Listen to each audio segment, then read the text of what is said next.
This is our position 2 city council race endorsement interview. We are joined by Stephen Cox, AJ McCreary, Commissioner Dan Ryan, and Sandeep Bali. We're going to start by asking each of you to just give us kind of your 1-minute spiel of who you are and why you are running for this position. Stephen, we'll start with you. All right. Well, my name's Stephen Cox. I moved to Portland a little over 20 years ago. I'm running because I have a plan to get all the homeless off the street within a couple of years. And it's, when I say all the homeless, I mean all the homeless. It's feasible, it's financially responsible. So, can you give us a minute and tell us about yourself? Okay. Grew up in Albany. Moved up here a little over 20 years ago. Moved here because, well, excuse me, at the time it was, really nice city. Of course, my mom was freaking out, you moved to the big city. After she visited, she was like, yeah, okay, you got the mom seal of approval, so at that point you're good.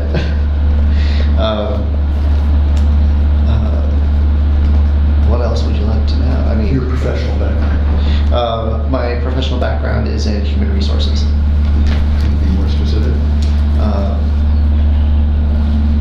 It's not in any one particular field of HR because there's many. But Who have your employers been?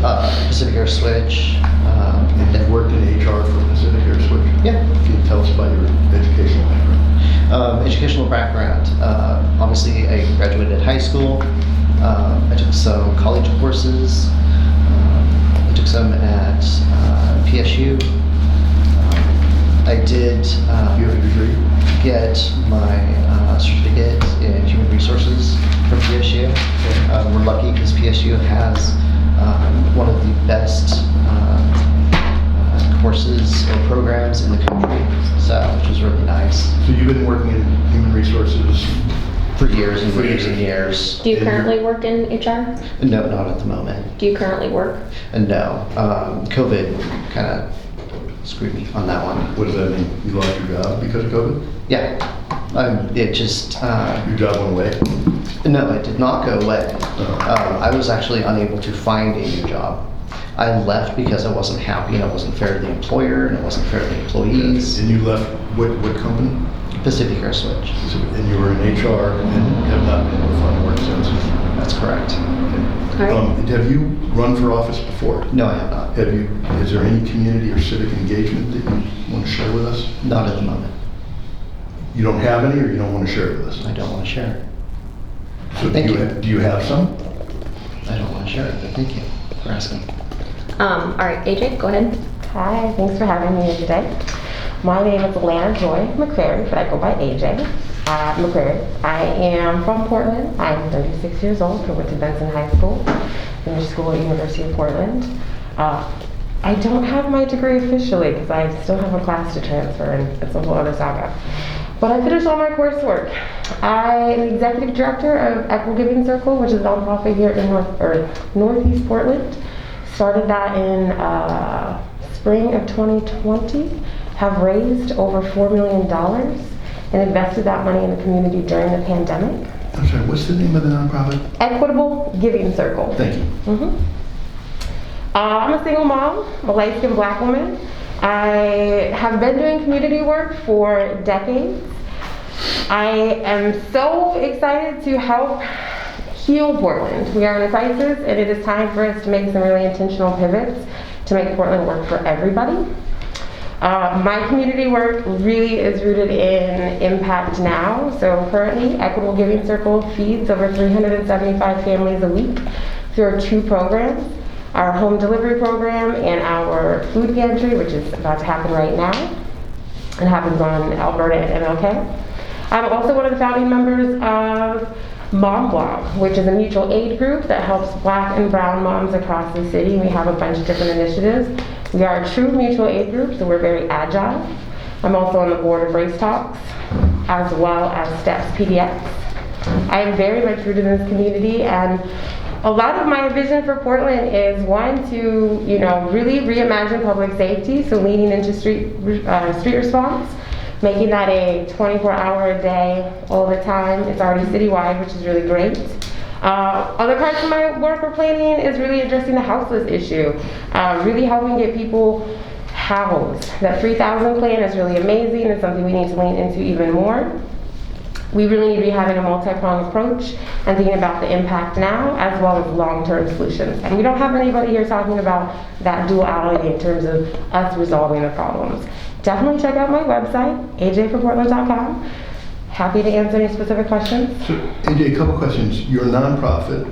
Do you have employees or is it just you? Yeah, we have employees. You do. So, were you to get elected, what would happen? You would step We down? have a plan for one of my directors to take over. And secondly, you were in the cannabis game for a while, right?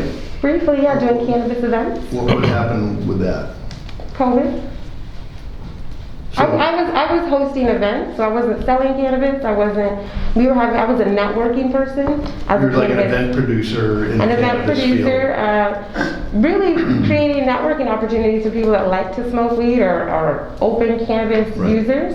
And we would just meet up and have women networking events. So, this is going to strike you as a strange question, but has Joanne Hardesty endorsed your campaign? Joanne and I are talking all the time.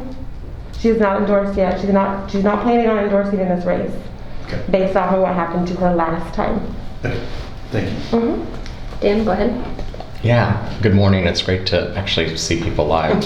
My name is Dan Ryan. I jumped into this race, actually, it feels like it hasn't stopped, a little over 2 years ago. And then I started serving a little less than a year and a half ago. I was noticing your questions, so a little bit about my background prior to this. I am born and raised in Portland, a proud graduate of Roosevelt High School, then a proud graduate of University of Oregon. My career path ended up being about development, working for nonprofits, New School University in New York, then in Seattle, Pacific Science Center, which is the OMSI of Seattle, and then Bailey Boucher House, which was the first facility built expressly for people living with AIDS. That was in the early 90s. So I saw a lot, and every day someone was every other day there was someone dying in the facility of 35 beds.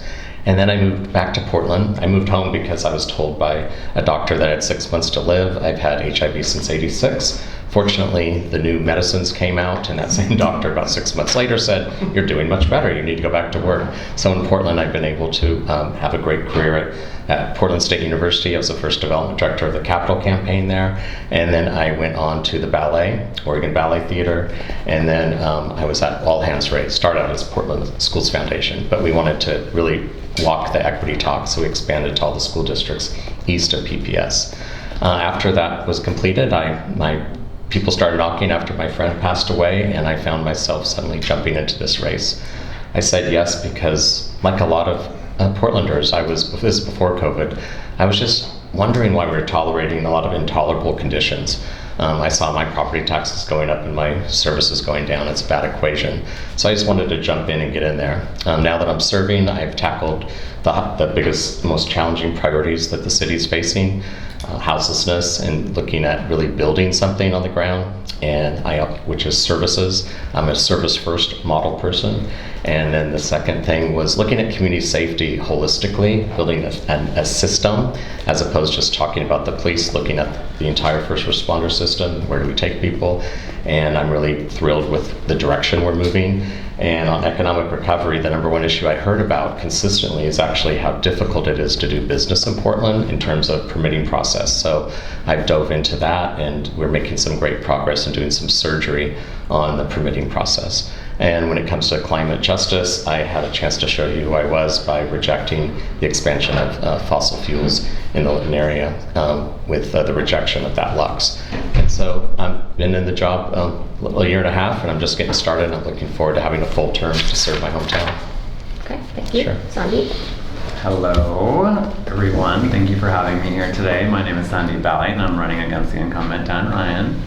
I came to Portland in 2009 to pursue my doctorate in pharmacy. I specialize in HIV treatment, I specialize in mental health treatment, and I specialize in substance abuse treatment. I luckily had the privilege of working in a pharmacy downtown. Unfortunately, that pharmacy no longer exists because it was hit by rioters for the 100 days of rioting that was existing downtown. Which pharmacy? CVS Specialty Pharmacy. It's on 4th and Elder, right downtown. And so one day I came to work, after getting a call at 2 a.m. saying, do not come to the pharmacy, the alarms are going off, there is active breaking in going on and looting in your pharmacy. And I was shocked to hear that. Like, why would that be happening? Why are the police telling me not to even come down to my own place of work? The next day I went and I saw what had happened, and basically every single window was broken out, every single medication, HIV medications burning in the street. And I was just like, how is this acceptable? How is this something that our city government is championing and saying that we should actually support this for 100 days? That was one of the reasons why I decided to run for public office, because I felt like the current voices were not voicing any of my opinions and any of my decisions, and I couldn't stand for it. So, I'm sorry, are you currently employed? I'm currently employed. I still work for CVS Specialty Pharmacy. They moved me to the 23rd branch. That branch was specifically just for HIV. We were the leading HIV facilitators and providers for the West Coast, actually, the Northwest Coast. And unfortunately, that's been closed down. They still kept me on board because I am a leader and I'm in charge of all my patients. And we are still successful in providing treatment to patients. So, pardon my ignorance, but you're a pharmacist. Yes, sir. Okay. Is it the way you talk about your patients, and I guess they are your patients? They are. But you don't really have patients. You've got people that are using your pharmacy to fulfill their prescriptions. Absolutely. Okay, I just wanted to make sure I understood. No, Have that's you correct. run for office before? I have not. This is the first time I'm running And for have you had any office. civic engagement? The only civic engagement that I can say is that I did create my own nonprofit. So during the pandemic, I was also working at the pharmacy, but I decided I'm passionate about other fields in my life. One of them is education. So I started the Next Level nonprofit. It's nextlevel.org if you guys want to go to it. It's basically about empowering students and providing them with scholarships. And so just me and two of my friends, we started that nonprofit, and 100% of what we make actually goes to our scholars, because we're not looking to make big salaries on the side. How much money have you raised? So far last year, we raised $12,000, which I think is a big step. It was like starting the nonprofit. If you guys go to nextlevel.org, it's like I created that website, started it top to bottom, the logo, bought the domain name from a couple in New York. And it's a big, challenging process, and I did it, and I did it on my own. And I am proud to say that I'm not paying myself from that nonprofit. I'm not giving myself a lavish salary. I'm just giving 100% of the money back to scholars. Okay, thank you. Dan, a question for you just about the Safe Rest Villages. Can you give us an update on that? When is the new opening date, and have you started construction on any of the 6 sites? We have. We actually have the permits passed, and we've begun the construction on the Affinity Village down on Southwest NATO. So that's the one that's being relocated? Yeah, it's a relocation of Okay. the facilities that were built during the beginning of COVID, they were called temporary emergency shelters down on Water Avenue. We've been in charge of moving both of those. And the BIPOC village is now up on Weidler, and our office led that effort. And then we now are moving the other one to Southwest NATO. Have the permits at any of the other sites been obtained? Yeah, the other one that we're close to is opening, and we announced the provider 2 days ago, and that's the one at Multnomah Village. Have the permits been obtained for that They'll be yet? obtained soon. The Yeah. Sears site. That's a Sears site, correct. And who's the? All Good will be the provider. They're the same provider that runs St. John's Village. Yeah. And also the BIPOC village. So it's been really good. When you to started build. down this path, did you speak to any private developers about providing you some help? Absolutely, we did. But you turned it down. No, I didn't turn it down. The attorneys couldn't agree on the details, and So you didn't turn it down, attorneys turned it down. it didn't pencil out for both parties. So for example, did you meet with Bob Walsh? I've met with I've met with Bob And why Walsh, didn't- not specifically about And why that. didn't, because Walsh claimed that they met with your office. I'm just wondering, why didn't it work out to work with obviously one of the most reputable and established builders Yeah. of affordable housing in the state? Yeah, we met with a lot of people, and we really did our best to look at all the public land, and also we worked with private partners. We have one private interest that is involved now on Northwest NATO, and that's the Winkler site, it's called. And we also partnered up with TriMet. I know that's not private, but it's another jurisdiction, and that's on 122nd and Burnside. And that site, we picked the provider, and that will probably be the third site that will open. The first two I mentioned should be opening in May, and that one will open in the summer out at Menlo Park. Yeah.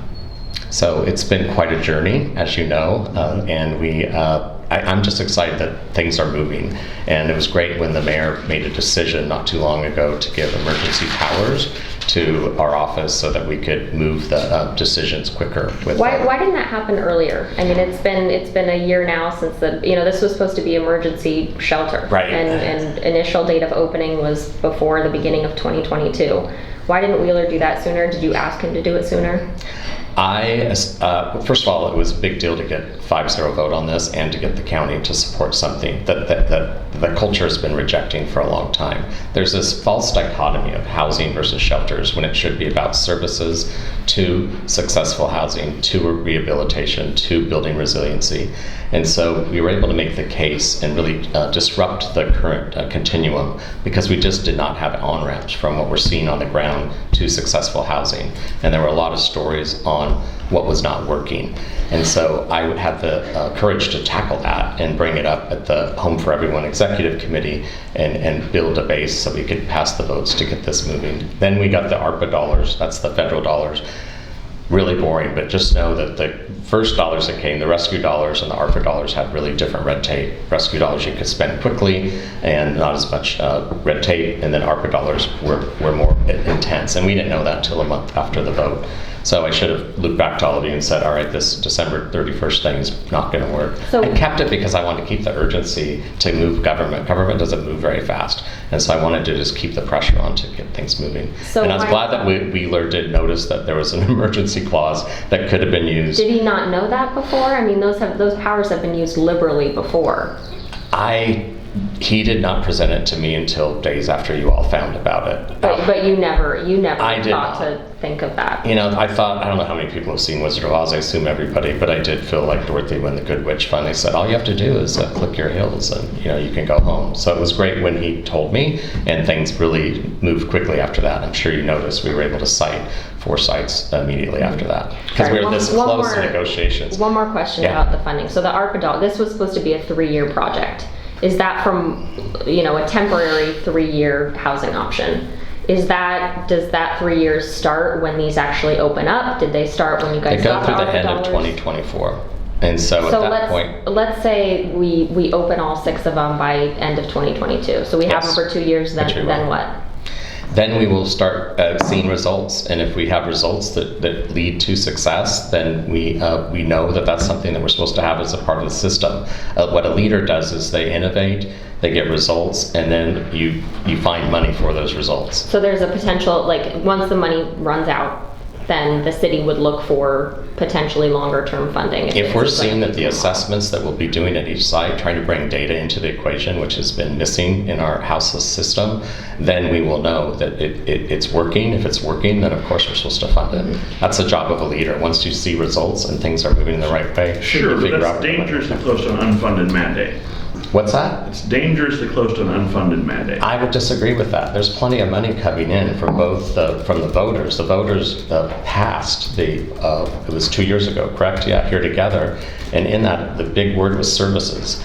And so if we're able to make the case that this is working, then there's a big pot of money there that can be redirected towards this. So Dan, by Labor Day of this year, how many shelters will be open with how many beds? I'll go on record to say 3 of them will be open by then. With how many beds between the 3? It'll be over 100. And they'll be there from 6 to 9 months. So it's not like once they're there, they'll be there forever. It's an on-ramp. Have you reached out to anyone at Metro or Multnomah County about potentially accessing dollars from the Metro Homeless Services Bond for these sites? Yeah, not yet. I was the person at the table that was pushing back about making sure that we actually had money in the first round of allocation for services. I wanted to hear the word mental health actually be discussed in the meeting, and behavioral health, and making sure that we were doing wraparound services. I'm a big believer that it's all about housing, but I've seen too much with my brother dying on the streets with a dual diagnosis to know that you can't simply always move someone from the streets in that condition into a single occupancy unit, even with wraparound services. There needs to be an assessment period. There needs to be, AJ, if you were elected, would you continue with the Safe Rest Villages? Is that a model that you would continue forward with? No. I mean, I wouldn't just like throw it to the wayside and if whatever it's to finish, but it's not a long-term solution. And it has a really hard end date of what's going to happen after that. It's also not enough beds. You know, this is going to be 200, maybe 300 beds when it's all said and done. This is a very temporary solution for a really big problem. I do believe housing first is really important. I really think that the 3,000 project that's happening, that's being pushed right now to get 3,000 people housed, is really critical. We have to think about long-term solutions. We do need short-term solutions, like temporary, shelters, but shelters have to be funded long-term, and they also have to be building trust with community members. You're not just going to be able to shuffle people from downtown out to Multnomah Village or to St. John's. House people have feelings. They have, micro communities. They have stuff. So we have to be more thoughtful about the way that we're approaching this, and we want long-term solutions. We do not need another Band-Aid. It looks like it does outside. People are having experiences that they're having right now because we're obsessed with these Band-Aid solutions. There is long-term data about what houseless folks need. You can also talk to houseless people and ask them what they need. They want support in the way that they are right now. Folks are asking for garbage service. We do have that. We need to ramp that up. People are asking for public safety, but that doesn't just look like policing, because we know the history of the police and we know what that looks like. We do have to get some trust built between the different community members. The houseless community member, our housed folks, our business owners, small and large, as well as civic leaders and nonprofits. And so part of this work is really going to be rooted in who we're bringing to the table. Are we having long-term solutions? Are we talking to everybody and coming up with something that works? These temporary solutions, 2 years and we're going to be back at this table being like, what's happening? That's ridiculous. And that's a waste of money. It's terrible what we're doing. I hate to be like budget, but I do work with a large budget, and I raise significant, decent amount of money when you're talking about nonprofits, and we have to be thinking about the long-term solutions. People don't want more money going down the drain. We want to see our city rehabilitated. We want to see people helped. Wraparound services work, and they're critical. Mental health services, healthcare in general. But we also have to be making sure that we're not moving, like, all of these Safe Rest Villages are away from other services. Multnomah, what is out there? Multnomah Village? So a lot of our, long-term affordable housing, it's not going to come online for 5 to 10 years Yeah. en masse. What are your interim solutions, if any? Well, the 3,000 challenge is really great because it's talking about utilizing some of the housing options that we have right now that are available. So there are quite a few empty units. So that should be part of what we're talking about. Home ownership should also be part of talking about this. Not necessarily to someone who's houseless, who doesn't have a job, but we want to free up some more housing, apartments. Let's get people who are ready to be homeowners. Let's help them get on that path and invest in this next generation of homeowners. Black and brown folks, millennials, we're not homeowners, and this needs to be part of this housing crisis conversation. Let's get young professionals, let's get young families or established families who want to be homeowners moved along on that journey, and then we'll have more housing options. That's part of it. What does that mean? What's the city's role in that? We could have more programming that's supporting first-time home buyers. We already have some programs like that. Why when we're talking about investments in the city, the investments are in the people? That's why I'm just trying to get you to be specific. So you're suggesting that the city, provide checks to first-time? Well, first of all, we have some first-time home buying programs, which are generally not checks. It's more of like match programs. Mm-hmm. So that's one of the successful ways that we can work with that. We can also be intentional about just helping really move this smart. Not only just getting people like match dollars for down payments, but also people along that process. So we're funding more opportunities for people to even go through that, like PCP Portland Housing, PCI. They have that first time home buying program. So we need to be funding programs like that. We need to be working with CBOs like that in like really intentional ways to move this crisis isn't it's not one thing. There's multiple things that need to be happening at once. So yeah, home buying is part of this conversation when we're trying to get people housed and stable. The other thing that home buying does is it changes people's, like the way that they're rooted in community and the way that they're showing up and participating. So we're talking about getting people more civically involved and more rooted in this community and wanting to help with the long-term solutions. We also have to it has to be a two-way street. But back to the houseless folks, we have to be intentional because moving people from outside to fancier outside is not a solution. Stephen, you claimed at the top that you've got a plan to end homelessness in 3 years. Tell us. It does involve shelters, but the shelters need to be treated as transitional housing. You also need to invest in your mental health care system as well as your rehabilitation or addiction rehabilitation services. You need all of that to work to get people on their feet. Housing First doesn't work. It's been proven it doesn't work. That's why shelters are the way to go. My program is modeled after another program that actually works. It's based down in California. So how is it different from the shelters that Commissioner Ryan's working on? They cost less. You have more than one person or even just two people in a shelter. They're a little bit larger, so there is some accountability amongst everybody, because nobody's going to want somebody else to just mess the whole thing up. So there is just a little bit of, I guess you could call it, self-regulation. Do you have a blueprint that you could share with us, or a one-pager about your plan and rough estimate costs? If you go to my website, you'll find it. It's StephenCoxforPDX.com. Okay. Sorry. Oh yeah, question. AJ, you talked about the importance of maintaining a tight budget. I was looking into EGC a little bit, and I couldn't find any financial forms since you started, or tax forms. Our taxes are being processed right now. We didn't get our 501c3 status until July. We applied earlier, but we didn't get it until July of 2020. So right now our taxes are being processed, and then it will be up on for public record. Okay. Can you share? I want to follow up on that. Yeah. Have you not filed 990s? We have. We're in the process. How long has your nonprofit been open? We started in March of 2020. We got our 501c status. We've been in waiting in limbo. We got that status in July of 2021, and so we waited until. But you filed your tax forms for 2021? No, we were waiting for our 501c3 status with it. Happy to connect you with our accountant. So you have not yet filed your taxes?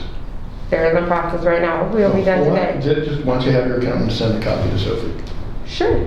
That'd be great. And that's what you're looking for, right? Mm-hmm, yeah. Can you share a little bit more about your financials? I know you said that you've raised $4 million. Can you give us a little bit of a breakdown of where that money goes, and then how much you make as well as the executive director? All of our directors, there's 4 of us, we make $85K a year. We have a unilateral sort of leadership and funding structure.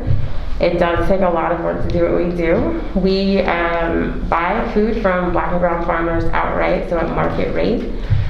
Our food bill ranges from like 20K to 42K depending on if we have outside programs and if we're supporting other folks. We right now don't have a driver, but we've had a driver in the past.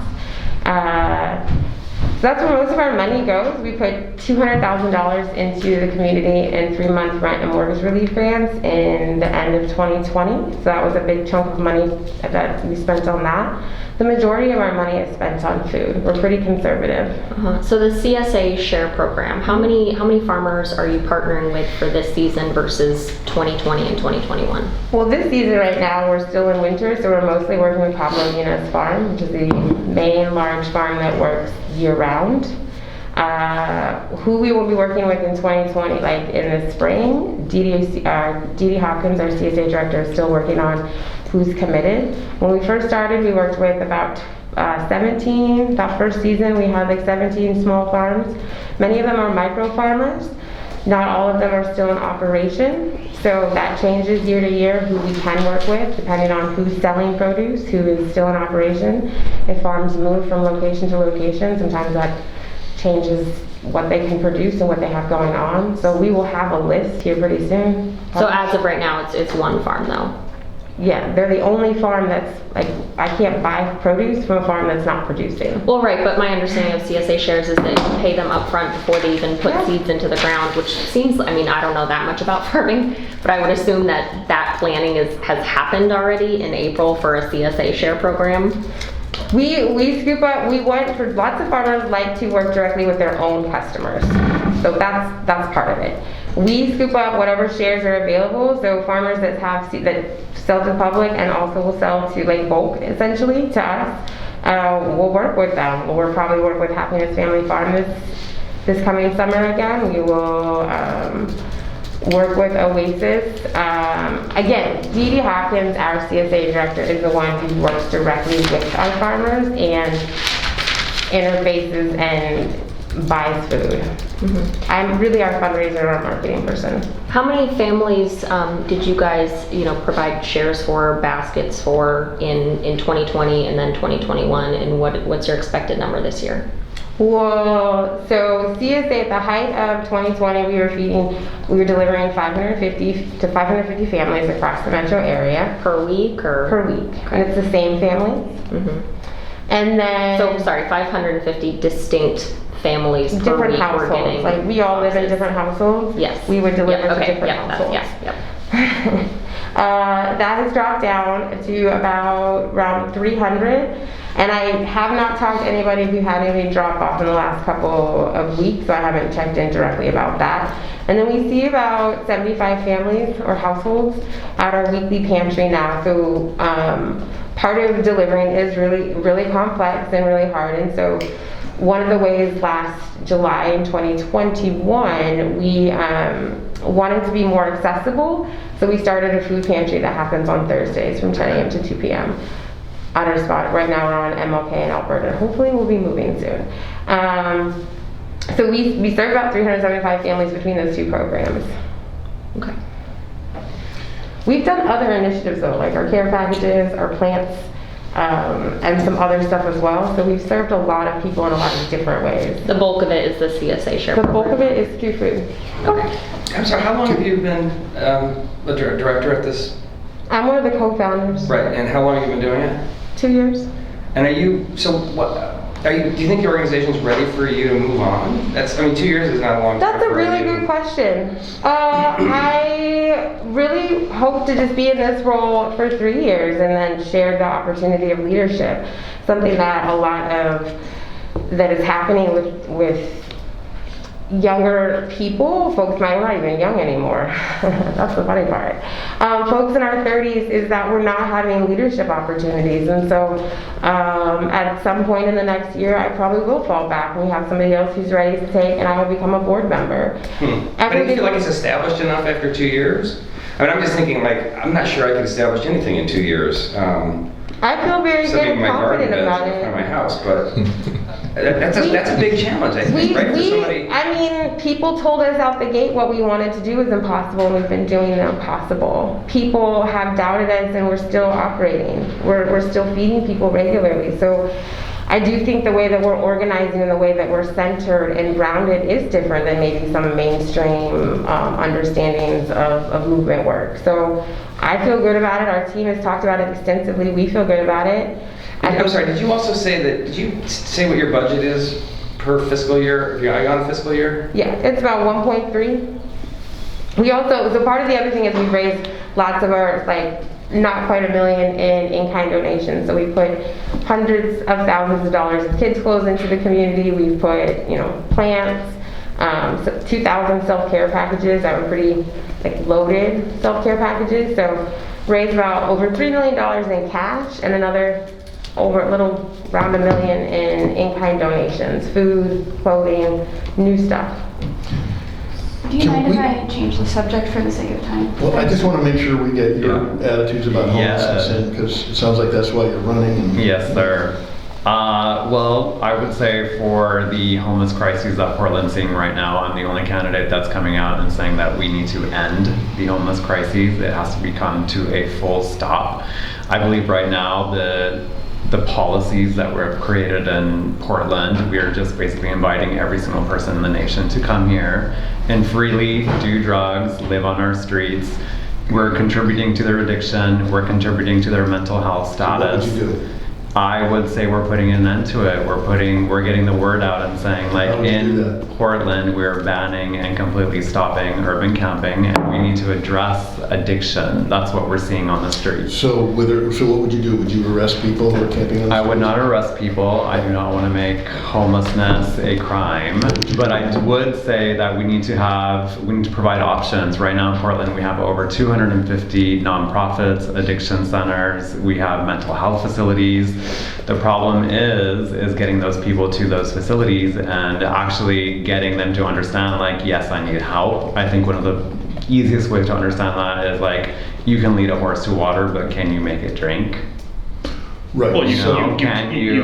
can't, which this is, forgive me if I seem a little frustrated, but No, we've been please. hearing this entire cycle, people saying that they would like to ban camping, but heavens to Betsy, they wouldn't want to arrest anyone. Right. What are you going to do when someone says no? I would say, like, Portland is no longer the environment that is going to harbor that behavior. So you drive We're around to the not end of the city going in a truck, what do to, you we're do? not going to enable that behavior, and it's like you have to figure out what you want to do. You as an individual have to figure out. We're all sitting here today because we make individual choices. We all got up, we came to work, we got dressed, we're here, we didn't decide to roll up a big old blunt or do some meth and come to work. So what's your policy plan if you were elected? What would that policy look like? It would say, number one, we're ending urban camping. We're stopping it completely. I would love if we could get a team of people to go out to every single tent and say, like, these are your options, these are facilities. Right now, we do have facilities like the Bibby's Lake Hope Center, run by Jordan Schnitzer, that is open 7 days a week. And it's basically saying, come, if you want to get help, we're ready to provide it to you. And I've talked to them, I haven't been out there yet, but I do have a tour coming up. And they say, yes, we're open. We are open to provide services. So Bybee Lakes, I mean, that it is a high barrier shelter. You want to be employed. You have to, pledge Yes. that you're going to be clean. Yes. What about all the people in Portland who are chronically homeless, might have a mental health, Yes. condition, and are also addicted to drugs, who aren't ready? What do you do with those people? And you say there's 250 nonprofits. We have the space for them. We don't have that many shelter beds. Right. So and back to Aaron's question as well, when you say you're banning camping, how is that not criminalizing it? I mean, quite literally, what do you do if someone says, I don't want to do this? I think the word has gotten out that Portland is a haven for coming to urban camp. It's a haven Can you address the direct question? What would you do if someone doesn't move? And the second part, which is Bybee is a high barrier shelter, what about all the people who are not ready for that type of shelter? I would say they have to make a decision, and we as Portlanders also have to make a decision and say, do we continue to enable this bad behavior? And what happens if they say, I don't want to go? Then we say, the weather in LA is much warmer. And what if they say, I don't want to go? That's it. That's the final response. That's it, what? I mean, what that's do the you final do then? response. You have to move. You basically have to say that we cannot allow this anymore. At some point, we have to have a hard stop. We can't just continue. Sophie's simply asking you to finish the sentence because you're not. So we had a group of people in here with an individual who's got the exact same attitude that you do, and what she said is, yes, I'm encouraging us to criminalize homelessness, and my interpretation of Boise versus Martin is that I can do it. So she's completely consistent with you. She's just saying something that you seem to be unwilling to say. To say, yeah.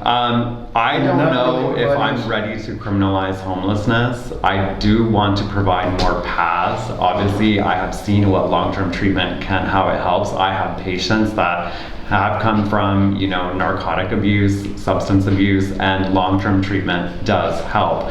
They're back into society, they do have jobs. But the big question is, you have to be willing to find that help. You have to be ready. It's like losing weight, Is it stopping fair to alcohol. assume that you oppose Measure 110?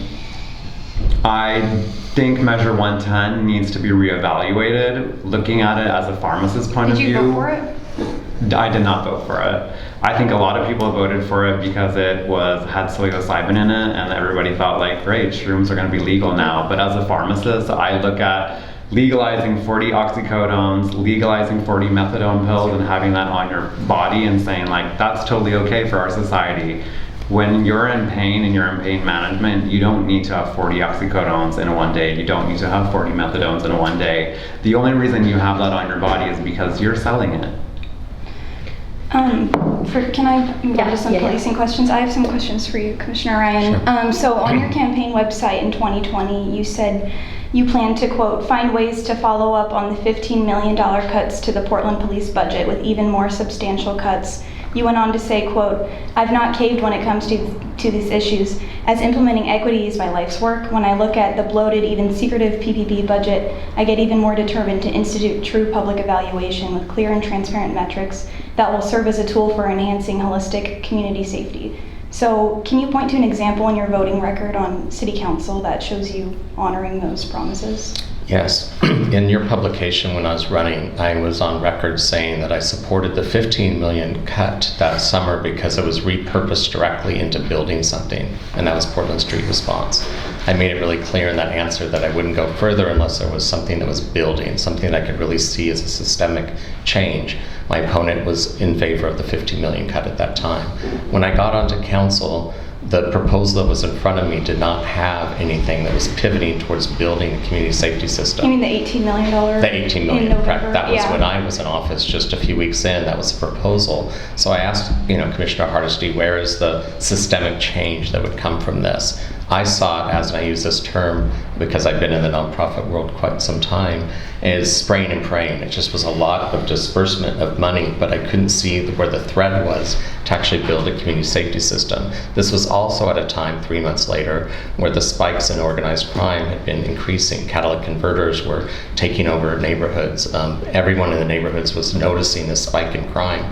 So when I got in office, I was able to get a deeper lens, and I could not support a cut that wasn't going to be strategic in terms of building better community safety systems. So do you think it's fair to say you've become less critical of the police then since you assumed office? I think you could say that I am more focused on building the totality of the community safety system, and that's what I've always been focused on. And I also got it, and then I wanted to make sure that while we were in bargaining with the police that we could get some wins out of that very long process. And so I was thrilled that we got a discipline guide that finally has clarity behind it, that in the negotiations with the DOJ, we have a civilian that will be the dean of education, if you will, to help with training. And so we made some actually interest bargaining gains that we haven't done in some time with the police. In the words that Tess just took from the website, you called the budget, the police budget, bloated, and you called it secretive? Yeah. Talk about that. I think that when you're a community member and you're trying to understand the budget, it's hard to get to the details. But I just love some specifics about what about the police budget is secretive. What curtains do you want to have pulled back? I want to, first of all, I think that the police right now, it's very different than it was when I was speaking in the summer of 2020. So where we're at today is that we, as a leader on the city council that's moving us forward to do restoration, not retaliation, it's important that we help build the morale with our entire community safety system. So as we're adding the Portland Street Response, we also need to make sure it's integrated with the police, with the fire, not that we're pitting them against one another. Dan, look, I'm a journalist. You use the word secretive. I'm interested in what about the budget is secretive, and you're not answering the question. Where is the police department? I think as a candidate, I thought one thing, and as someone that now has more information. So you believe there is not secrets in the police budget that you don't have access to? As an elected official, I'm learning about their budget. Correct. So you're saying you didn't vote in favor of that $18 million cut in November 2020 because it didn't have the community-oriented build-outs, but then it didn't have a systemic build out like we did Yeah. with Portland, like we did with Portland Street Yeah, Response. but then 6 months later, you voted against expanding Portland Street Response. And so you were one of three, you, Ted, and Mingus. We put it in a contingency because it was delayed. The program was delayed. We didn't have the data that we were promised, and they said they'd have it in another 3 months. So we just put it on a shelf in a contingency. We released it once we had the data that looked favorable, and they had the capability and capacity to expand it at that time. It did not delay the rollout Is of Portland Portland Street Street Response a Response. success in your mind? I think it's definitely needed, and I think it's innovative, and I think it's smart. I think that we need to we need it more integrated. So when I was meeting with both of So them, is that a no? It's not a success? oh, I think it's absolutely a success, And but how it's do you measure new. that success? What's that? How do you measure its success? I measure success when the 911 dispatcher can make a quick decision on who to send, and that if it's the Portland Street Response, But I they mean, are there show. any criteria against which to measure whether this program is going to succeed? Are there any sort Pardon? of objective criteria to measure? Yeah, I think the objective criteria is response time. It's if in fact the person was de-escalated, if they were able to not cause any harm to themselves and others because the Portland Street Response showed up, and in fact if that response was a more trauma-informed, better response than it would have been with police, then Do you know that's whether a that's success. happened? That's what we're seeing. We're seeing good results of that out in the Lens pilot that we did. Now we're expanding it citywide. We do need to look at expanding the hours. I think it closes at 8, and we've noticed that there's a lot of calls right around that Are time. you going to vote in favor of the 24-hour expansion? Absolutely. Okay. And so do you still believe the police bureau budget is bloated? I do not think it's bloated Okay, why did your mind change?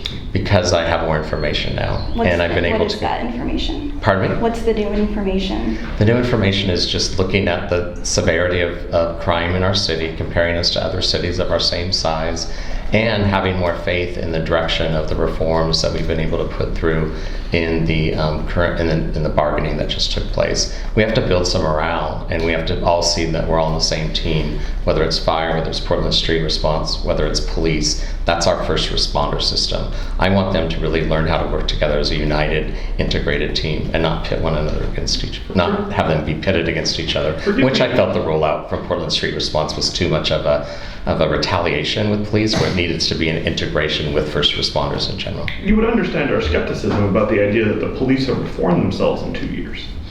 Oh, of course. I did not say they were reforming themselves. I'm saying from a fiscal standpoint, with a bureau that needs to be intact in any city, I believe that a city does need a police department. I think that we need a criminal investigation team. I believe we need to have that in place. I believe we need a first responder for intense crimes. Like if I am on the freeway because I got in an accident, I want somebody to get me to the hospital for surgery right away.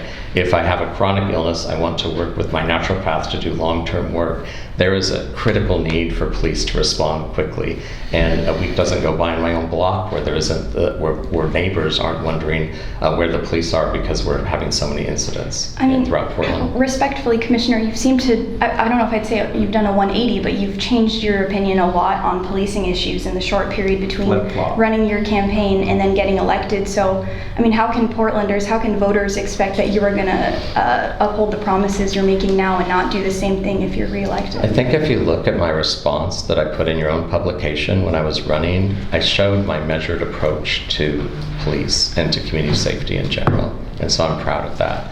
I'm a relationship-based person. I'm trying to figure out what the system looks like and how we can build it and actually have it be more integrated. That's what Portland needs. That's what every city needs today.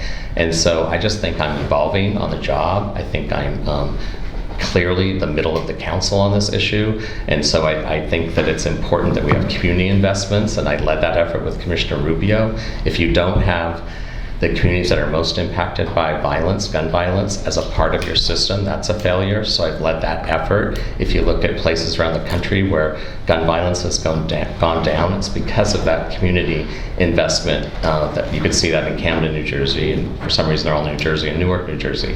And so I wanted to lead that effort. In fact, I was with people last night in the Tongan community because they were educating me more and more about incidents out in their neighborhoods. So we wanted to make sure that groups like ERCO receive some investment investments, and then I've been out on some ride-alongs with them. I've seen a lot of those ride-alongs, both with police and with the community. Dan, is People for a Better Portland, is that what they call themselves? Close. People for Portland. People for They Portland. don't care about better, just Portland. Just People for Portland. Are they, in your opinion, are they a force for good?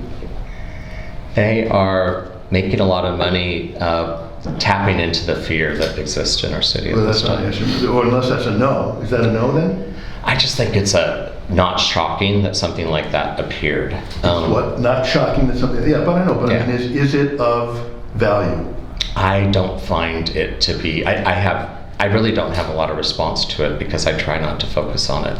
I do my job. I'm not influenced by. But what it's they're doing. influencing a lot of things right now. You've got to have a take on it. If it's, they're dictating a lot. Not necessarily dictating, No, but you're right. They are. totally. They're dictating terms. They are setting the agenda for the city right now. City Hall is responsive to it. People for Portland puts ads on the air about. And Metro. yeah.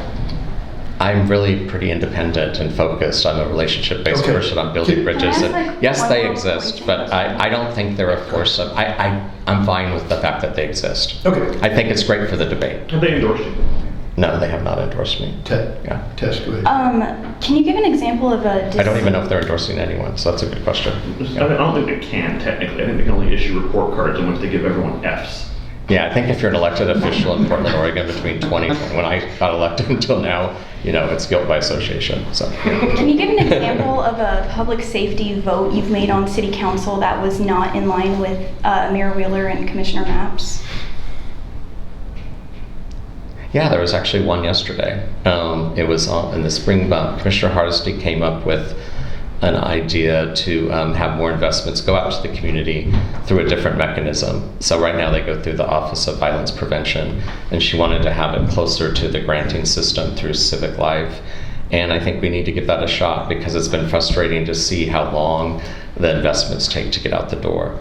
And so I backed her and Commissioner Rubio to move that along. Can Portlanders expect you to vote against Commissioner Mapps and Mayor Wheeler in terms of like policing specific issues? I don't worry about the personalities of my colleagues. I worry about the policies and the values. Right, exactly. And So on a I policy don't know, when you're asking that question, you're just framing it with two people, but what's the policy? Because there's 5 people on city council and those 2 tend to be more conservative with policing issues, and historically you've voted along with them. So I'm trying to understand I if voted that's- with MAPS one time on Portland Street Response. We want to have that measured approach with the data, correct? Okay, so I'm just trying to understand. if And you- before that, I wasn't there. They weren't there. It was just me with the other makeup, Commissioner Daly and Commissioner Fritz, because I started in October. Can we quickly ask each of you to ask one of your opponents one question?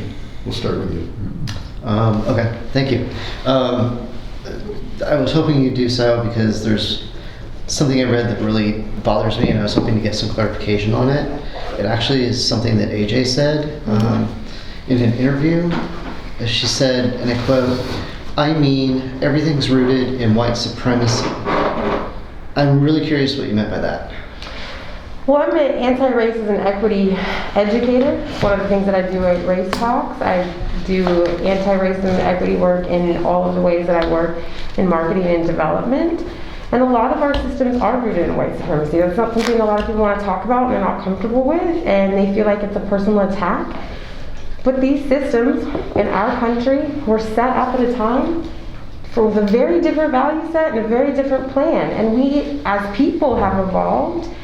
Our policy needs to evolve and our systems need to evolve. They need to be intentional, that they're inclusive for everybody. A lot of times you see policy when it's race-baited, when it's a policy that's supporting Black and brown people, it also encompasses and supports everybody. But oftentimes policy that is for white people excludes Black and brown people. These are systemic things that we have to change. I would encourage everybody to do more anti-racism history learning. Really learn about why these systems exist, how they exist, and who they serve. It's an uncomfortable conversation and most people aren't ready. The thing about Portland, as we see with the George Floyd awakening, is that Portlanders have been talking about it. That was a big part of that 100-day protest. Actually, it was longer than 100 days. People really were like, whoa, these are issues, we're seeing it, we understand it, we want to make a difference. The values in the city really are strong values of wanting to be more inclusive, more supportive, learning and changing and evolving, to actually be progressive. We have to, from a system standpoint, we also have to start rooting things out and making those changes and healing. Some of our systems, they have parts of it that work. Look at the school prison pipeline. Look at the ways that poverty is and who it affects. This is white supremacy in motion. It's not something that a lot of people are ready to talk about, and a lot of people are ready to talk about it. All right, AJ, your question?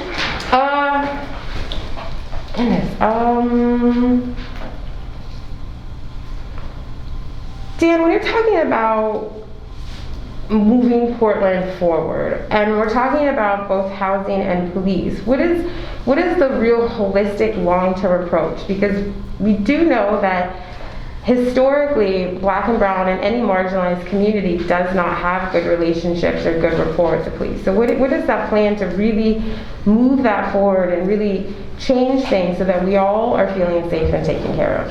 Yeah, thanks. Because you talked about housing quite a bit, and I do oversee the Housing Bureau. I wanted to touch on that first. So I've introduced a continuum to the city. So instead of having it be piecemeal, if you notice one thing about my consistency, I really do try to break down silos and act as if the charter change already happened and that you work across Bureau naturally. So it was really important for me to see an on-ramp from people on the ground getting into housing successfully. That's because I want mental health and behavioral health services to actually come to the ground, and the villages will have both of those on site in a restorative setting. At the other end of the continuum, and you've talked about home buying, I have put in land banking into the budget, and I've worked with the Northeast Coalition to really focus on that. When I became a first-time home buyer, I went to that program, and what they helped me do is get my credit score in a much better place, so I actually would have a cheaper mortgage every month. So I believe in those systems. We need to build generational wealth, and so that's why I'm investing money into the on-ramps into home buying. So those were the two ends of the continuum that we're missing, in my opinion. So I've had the pleasure of looking at both the houselessness and housing as a holistic continuum. With the police, and not police, but with community safety, I'm looking at that same thing, which is why our first responder system needs to be knitted together, why I was supportive of Mike Myers being a community safety director that could oversee all of this, as opposed to have the police be siloed against the fire, against now Portland Street Response. That's our first responder system. What we've done though in Portland, which has been really difficult in our entire state, and you probably know this, but we're basically last in the nation when it comes to both behavioral health and mental health. We have the highest number of addicts that aren't treated, and the fewest amount of treatment facilities. I think people voted for that measure because they read the treatment part, but for some reason we decided to loosen the drug laws first before we built the treatments, kind of backwards how it should have been. And so we've also a city that's closed sobering stations. Now mind you, they were dangerous, but we should have blown the whistle on that and figured out how to repurpose them so people that are on this very scary new meth that is much more causing much more aggressive behavior and psychotic behavior. I know this from talking to people that have slipped and taken it. We need a place where they can withdraw in a longer period of time. So I think we have to look at it in a holistic way, which is why the county and the city have to continue to work together much more than we have in the past. I've been that commissioner that's knitted together relationships with the county. We've got to move on. Your question. Thanks. Yeah. Dan, oh, my question. Yeah. It's not me. In some ways, you get to keep going. Yeah. Sorry.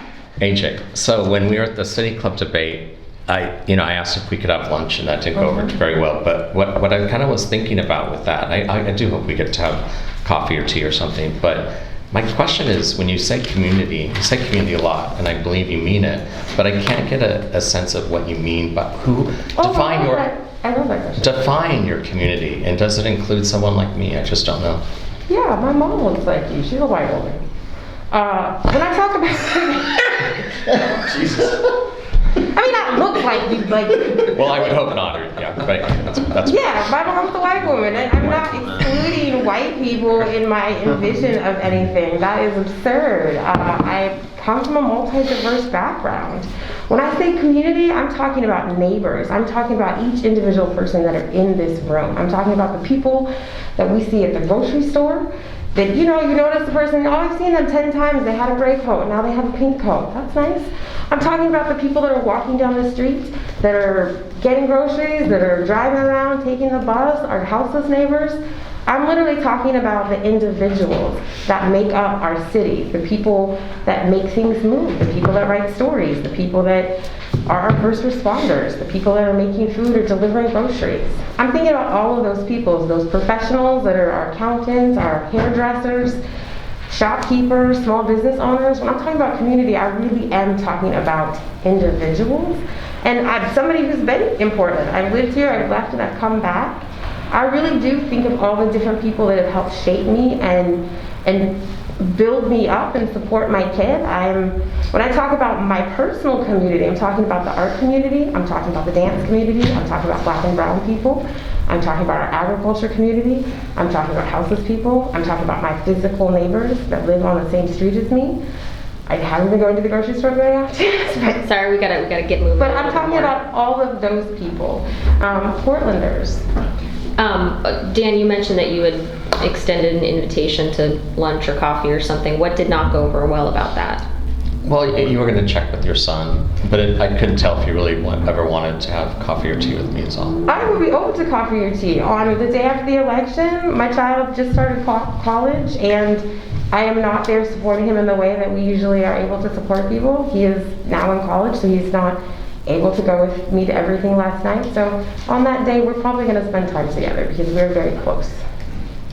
Sandeep, question? Thank you. So, can I just do this as like a fast round for all of Please. the You get one vote. Fast, yes. Okay, never mind, I got beat. Okay, so I guess my main question would be for Dan. I feel like ever since I have just come out with my own platforms, you flip-flopped on your own stances. Before you were very much housing first, and now it seems like you're switching over to my stance, which is treatment first. Can you tell me exactly where you are with that? Are you housing first, or are you treatment first, or what do you see? My stance has been really crystal clear from the beginning. It's been services first. And if you would that be treatment first? I said services first. Treatment's a part of services. So service to me is a bigger picture. So if I could finish, and then if you would ever tune into the public has access to these meetings with the Home for Everyone Executive Committee. I was always taking that stance from the first day in office, and I felt the pushback from the Housing First Coalition because I was merely asking for the and equation into that. So of course I believe in housing, but when you lost a brother on the streets who's homeless, that had a long documented bipolar disorder coupled with substance abuse, and our family could not get him to stay housed, I know that it's much more complicated than just giving someone keys. And so I can't dismiss my lived experience. So I've been pushing back from that since I started running and since I've been in office. Okay, we've got one last question for everyone. It's sort of supposed to be a little bit more lighthearted. Try to keep it below 30 seconds if you can. Obviously, we're not out of the pandemic, but was there a moment recently where you felt kind of a glimmer of hope that maybe the pandemic was ending somewhat? Steve, go ahead. Going to the store and not seeing a bunch of people with masks. When was Okay. this, roughly? It was last week, actually. It was Grocery- Fred Meyer's. grocery- Yeah, Fred Fred Meyer's. Meyer. Yeah, North Portland. Great. Okay. Good AJ. answer. I'd say for me, the pandemic is still really loud, but just a nice moment is recently it's been able to be in community. I was at a community event with my kid the other day, and it was just really nice to be, while we were all masked. Just to Where be, was it? In Southeast at the Breathe Building. Great. Dan? Well, there's been some moments, right, ups and downs. The one that I think I got the most joy out of, I'll admit I'm an Oregon Duck fan, I have season tickets, and so I went to my first tailgater in October, and it was just so joyful to be back with community. It was the game against, what did we play? Colorado in October? It was a non-league game. It was a cupcake game. I'll have to look. PSU this year. What's that? It wasn't PSU this year, was it? No, it wasn't PSU. It was like Can I look at my We shouldn't waste schedule? our time. Yeah, We'll figure all it right, out. sorry. We'll do that. For me, it's just like being able to go back out into the community, going and stumping, being in Old Town. I've been loving just like meeting people, and I think people are. What is stumping? Stumping is like going out and being like, hey, I'm running for political office. Yeah. This is my Okay. like No, 1 you're not minute aware. spiel. I guess it's like an old term. Not that old. I used it. But I think that's been really exciting, and to like meet people and see smiling faces and hear their perspectives. That's been excellent. Cool. Well, Excuse me. The have you game been that sticks endorsed- out the most was the Ducks Beaver game. Mm. Yeah, yeah. Have you been endorsed by the Portland Association of Teachers? How come? Yeah, I was bummed. After putting so many years and years and years into being a child and youth advocate, and especially connected with the schools. I have no idea why. I thought we had a great conversation. I was, and I'm always gonna be advocating for the children and for the youth and for the schools. So it won't change my Some idea stance. why. Why'd they endorse you? I think that they're looking for a different style of leadership, somebody who's also going to have an ongoing relationship with PPS, and someone who is going to be a champion for students and teachers and the education community. Even after I took my child out of PPS, and that was something that I talked extensively to the union about, I still showed up to school board meetings. I've been a teacher, like an advocate in schools with individuals. And definitely just somebody who is, I very much believe in our education system as a whole, and it's the first spot or space that a lot of people have with the government, and an opportunity for us to really push out services and support community. Thriving schools are a sign of a healthy, thriving community, so I think those are some of our value sets that are aligned. Great.